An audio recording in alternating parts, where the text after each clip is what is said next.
সিঁদুরটা দিয়েছ তুমি, ব্যাস ওইখানেই সব লেনদেন, কেনা বেচা, দেওয়া নেওয়া শেষ, তাই তো? আর তারপর থেকে সব দিতে হয় আমাকে। কি কি দিয়েছি আমি? এই প্রশ্ন আমার আগে নিজেকে জিজ্ঞাসা করো। প্রথম যেদিন এলাম তোমার ঘরে, সেদিন তুমি আমায় বললে, নতুন ঘর, নতুন সব, নতুন করে শুরু। হ্যাঁ, তারপর থেকেই প্রতিটি দিন নতুন, প্রতিটি সকাল নতুন, প্রতিটি রাত নতুন। তোমার হাতের আদর নতুন, বিছানায় পাতা চাদর নতুন। কিন্তু পুরনো প্রিয় জিনিসগুলো ছেড়ে এসেছি আমি। কোনোদিন জানতে চাওনি সেদিন কি কি ছেড়ে এলাম আমি। আমি বলি কি কি ছেড়েছি। আমি ছেড়েছি আমার 25টা বছর, যার 12টা শৈশব আর বাকিটা বুঝতে বুঝতে বড় হয়েছি। তোর উপর অধিকার অন্য কেউ অর্জন করে নেবে।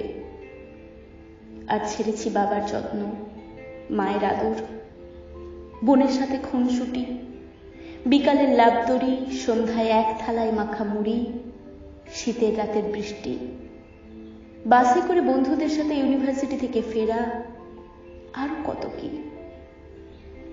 না না, যা ছেড়েছি তা ফেরে না। হারানো বিকাল ফেরে না, নারীর কৈশোর ফেরে না, কুমারীর কৌতূহল ফেরে না, বসন্তের শিহরণ ফেরে না।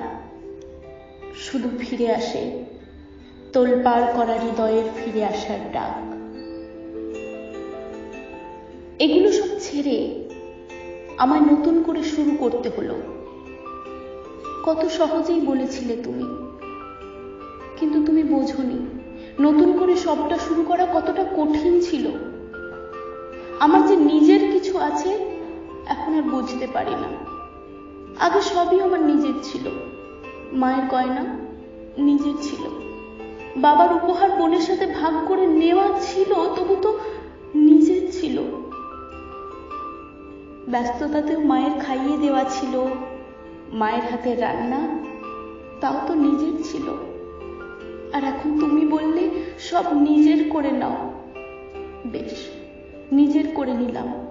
তোমার মাকে মা বলে নিজের করে নিলাম, তোমার ঘরকে আপন বলে নিজের করে নিলাম, তোমার নামের পদবিখানাও নিজের করে নিলাম, রাত দুপুরের সব আবদার নিজের করে নিলাম, তোমার ছেলের সব বায়না নিজের করে নিলাম, সবাইকে খাইয়ে সব শেষে খেতে বসা নিজের করে নিলাম, কাক ভরে জেগে ওঠা নিজের করে নিলাম।